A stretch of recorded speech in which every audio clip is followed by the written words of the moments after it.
Hi guys, it's Trev here again, and I'm back for another episode of films I own that I haven't watched yet. So, I've got my selection of titles, 100 titles. What's it going to be? Exciting. Got one. Okay. A Fistful of Dollars. I've got a few dollars more on there as well. What I'll do, I'll pop it back in. This week I will be watching A Fistful of Dollars. Let's find it. I don't have a Western section. So, alphabetical, G, E, F, F, F, F, F. A Fistful of Dollars. Clint Eastwood. Directed by Sergio Leone. The first of the spaghetti westerns. Fistful of Dollars became an instant cult hit. It also launched the film careers of Italian writer-director Sergio Leone, a little-known American television actor called Clint Eastwood. As the lean, cold-eyed, cobra-quick gunfighter, Clint became the first of the anti-heroes. Fistful of Dollars is the western taken to the extreme, with unremitting violence, gritty realism and tongue-in-cheek humour. Leone's direction is taut and stylish, and the visuals are striking. All are accented by renowned film composer Ennio Morricone's quirky, haunting score. Ennio Morricone. Okay, I'm going to stick this on, watch that, and then I'll let you know what I think. Cheers.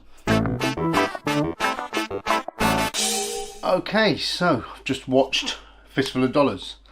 You may have heard in the podcast in episode 1, me and Nate talked about westerns not being a genre that either of us had ever really got into. So yeah, I didn't know how I would enjoy it, but I did really enjoy the film. It's quite interesting. It was quite a raw film, but it's quite short. It took a little while to get into, the dubbing was a bit off-putting because obviously it's filmed over in Europe. It's the spaghetti westerns. I think Clint Eastwood, is the only American in it, and everyone else obviously talking Spanish, I assume, and then dubbed over. So that was a bit hard going, but harder than subtitles, I think. But it actually made for a really sort of interesting viewing. Some of the direction, some of the shots, the choice of shots, it sort of flips from wide angle, sort of panoramic shots. I just loved some of the landscapes to really close up, extreme close-ups of the various characters reacting or observing each other. So if you don't know the story, Clint Eastwood is the man with no name. He turns up into this town. So Clint Eastwood's hero, he's sort of a good moral fibre. He sees this broken family at the very beginning and a little boy, and he sort of makes it his mission to sort of mend the hurts here. Some of his schemes were fantastic. There's two families warring, the Rojos and the Baxters. Clint Eastwood turns up, I think, on the payroll of the Rojos, who are the villains of the story, and he turns up and he kills some of the Baxters, and then he plays the two families against each other. I found it hard to think, are they both bad, or is it just the Rojos that are bad? Because he sort of allows, through his own actions, he sort of fans the flames of this rivalry, and then one family sort of completely destroys the other, and he ends up sort of the hero wiping out the bad guys, but at the same time he's set them up as well. I couldn't get my head around that, but maybe it's the Wild West. We don't need sort of right and wrong. It isn't as plain cut as that. But Clint Eastwood was fantastic in it, really good. He never let on his plans, but you could always tell he had something up his sleeve.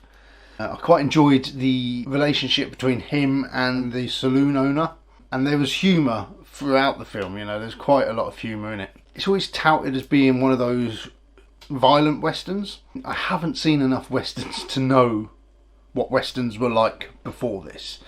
I think any western that I have seen has been sort of after this was made anyway, and probably a lot more violent in this day and age. than they was back then anyway. You know, I haven't seen any of the John Wayne westerns or the James Stewart westerns, so I can only take it as said that these are the more violent ones.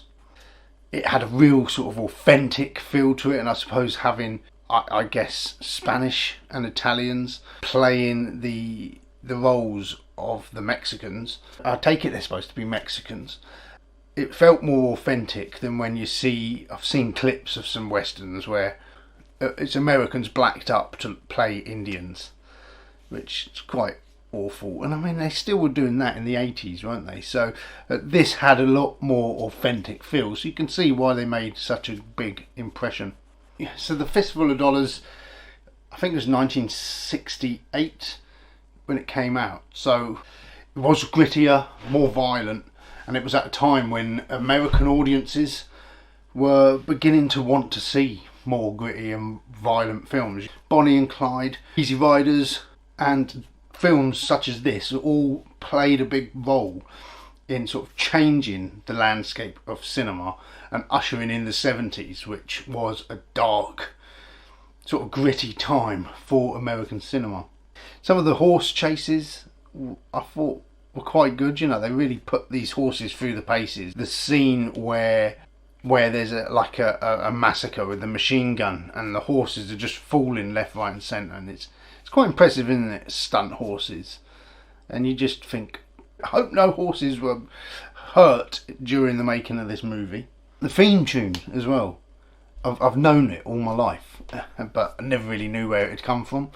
So as soon as it started, it's like, oh yeah, I know this. And you've seen bits of this film parodied in so much, Back to the Future mainly, and the bit at the end when he's got the shield protecting his heart, and I think it's in Back to the Future where at the end of that they're like, oh, well done, that was really clever, Clint Eastwood, because he calls him Mr. Eastwood in that. And then they said, but what if he just shot you in the head? And I was thinking that the whole time watching this. Surely if you've just wasted 7 rounds shooting into someone's heart, you just think, oh, I'll just shoot him in the head, cocky bastard. Anyway, yep, so I did enjoy it. It was good fun. It's part of a trilogy, so like I say, I've put the title back in here, and every time I pick it out, I'll watch another one of the trilogy. So tune in next week. Cheers.